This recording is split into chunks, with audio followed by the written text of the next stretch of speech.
history. How do you feel about that? Well, Bob, we should not be judged on how many new laws we create. We ought to be judged on how many laws that we repeal. Oh, okay. Here with us now, Republican Senator from Pennsylvania, Senator Pat Toomey. Would you agree with the Speaker on that? Well,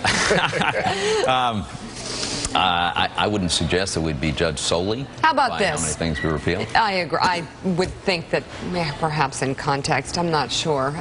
But least productive and least popular.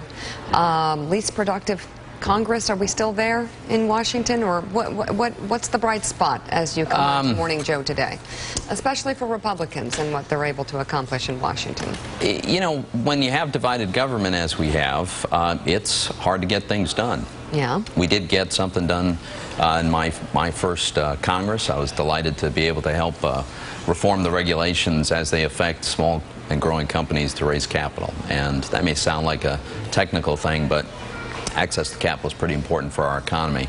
Occasionally we get something done. The Senate's actually gotten pretty productive in some respects in ways that I don't agree with, but if you look recently, the Senate passed a farm bill, passed an immigration bill.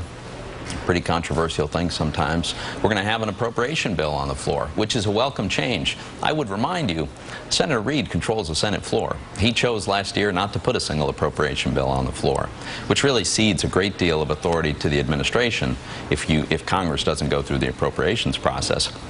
I hope this is a sign that we're going to actually go through the ordinary process of determining how much our government ought to spend and how it should spend it. All right, Harold, take it away. Under that analysis, first of all, it's good to see you. Yeah, good to see you. And appreciate your work on a lot of issues, big public policy challenges, including guns.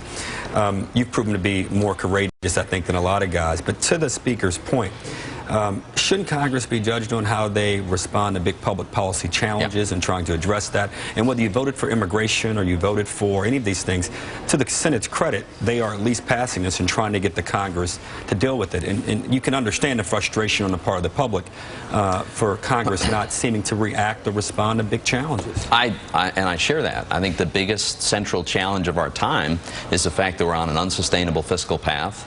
We have deficits that are too large, debt that's too big. That is already costing us job growth and economic growth, and we don't seem to have the will to address it. But I would point out that during the president's first 2 years, which is almost half the time he's been in office, he had Democrat-controlled Congress and got done what he wanted to do. He passed Obamacare, did a huge stimulus, passed Dodd-Frank. I happen to think that those things have contributed to the weak economic growth that we've had since then. And so you can understand why there's a belief on our side that if we could peel back some of these things, we'd have stronger economic growth. I think they're holding us back. Joe's with us. Jump in, Joe. Hey, you know, Pat, also, we've been concerned, Republicans like yourself and I have been talking for some time about the fact that Harry Reid's Democratic Senate was afraid to pass a budget. I think it was an absolute disgrace that they went years without passing a budget. You feel the same way as me. What do you say about those 3 senators that are now, those Republican senators that are now blocking any progress being done so we can actually have regular order and get a budget done? Don't you think they need to cut it out and let the budget go so we can have Paul Ryan's budget version versus the Senate's version? On this, we disagree, Joe, and here's why. Those 3 guys, they're not alone. I'm with those guys, and here's why. We're not saying let's not go to conference on a budget. In fact, I have asked unanimous consent that we do exactly that. What we've said is we shouldn't use a conference report as an opportunity to parachute in a debt ceiling increase. The normal rules of the Senate are that you can't introduce something in a conference committee that wasn't contemplated by either the House or Senate version. Right. Neither version dealt with the debt limit. And my concern is this is our only opportunity to get some kind of meaningful reform on the mandatory spending side of the ledger. As you know, that's driving our long-term deficit problem. And if we allow them to put in the reconciliation instructions that a budget resolution gives you, then you could pass a debt ceiling increase with 51 votes in the Senate and never use the opportunity to address the problem. So we're saying put that aside and then let's go to conference. Hold on, though. I'm confused, Pat. You said, but the regular rules of the Senate wouldn't allow you to do that. So why do you have to stop a budget if you already have regular rules of the Senate that would prevent what you're afraid from happening from happening? All you have to do is what we've been doing. Senator Reid asks for unanimous consent to depart from the regular rules so that he can go to conference and have the opportunity to raise the debt ceiling this easy way. And what we're saying is, no, we don't want you to be able to do that. Take the debt ceiling off the table and by all means go to conference. Even though we disagree strongly, the Senate and House versions on taxes and spending are very, very different. But they contemplate those things. Those are fair topics for resolution in a conference committee. But we think the debt limit ought to be treated separately. Does that mean we were setting up for... are you saying that Harry Reid is trying to change the rules here? I'm a bit confused by what you're suggesting. Senator Reid is simply asking for a suspension of the rules and to operate differently. Now, we do that all the time in the Senate. It's not uncommon to say, hey, let's suspend the rules and do something in a different fashion. Sometimes we agree to do that, sometimes we don't. In this particular case, there are a number of us who think, look, we want to go to conference, but we don't want it to be an opportunity to raise the debt ceiling without reforms. What should you're going to have conferees that can fight that, right?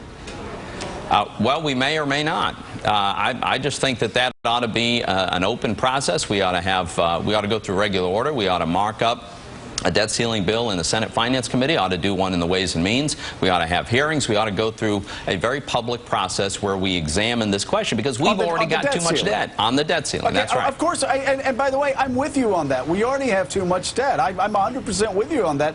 But has this ever happened before? Has anybody ever held up a budget like this because they're afraid of something that may come up that nobody's suggesting is going to come up? Well, I wouldn't say that no one's suggesting it's going to come up, because every time we've offered to go to conference, we've said, let's go to conference and do the budget. Let's just take this off the table. And Senator Reid and the other Democratic senators say, oh, no, that has to be on the table, which suggests that maybe they're considering a mechanism that would allow them to raise the debt ceiling with just 51 votes.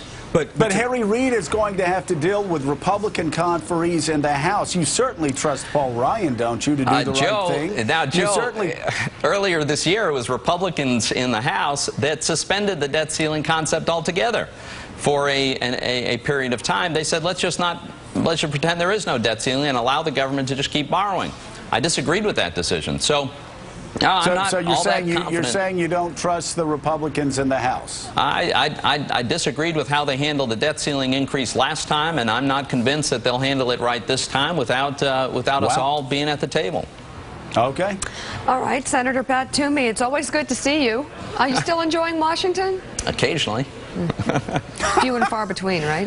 Well, you know, if we could, I would like to get back to regular order. Just let's go through the regular process and let's scrutinize things. Congress ought to have some say on how much we spend. Hopefully we could spend less. We'd be in better shape. You'd like to do the job you were elected to do. I'd like to, yeah. All right, Senator Pat Toomey, thank you very much. Great to have you. Good to see you, as always. Up next, Shakespeare famously wrote, the first thing we do, let's kill all the lawyers.